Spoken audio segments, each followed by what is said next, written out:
Paano natin ma-remove ang tag natin sa ibang Facebook user? Dito naman sa bidyong ito, tayo naman ang nag-tag sa kanila. Isa po yan sa tanong ng ating isang viewer. Hindi ko mabasa ang name niya kasi karakter ang ginamit niya. Shoutout sa iyo, idol. Salamat sa pagtatanong. Ito, simulan na natin. Open natin ang ating Facebook. I-click natin ang profile. Hanapin natin ang post natin na nag-tag tayo ng ibang Facebook user. Sa ating post may makikita tayong 3 dots sa kanang itaas. I-click natin. Tapos i-click natin itong edit post. Makikita natin itong tag people. I-click lang natin.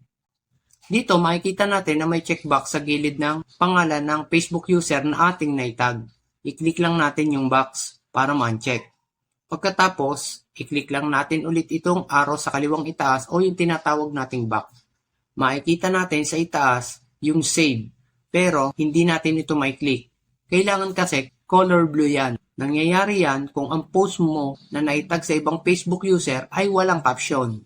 Para mag-active ang save button na yan, maglagay tayo ng pwede natin gawing caption. Pag nailagay na natin ang caption, makikita natin na nag-color blue na. Ang ibig sabihin yan, pwede na natin siyang i-save.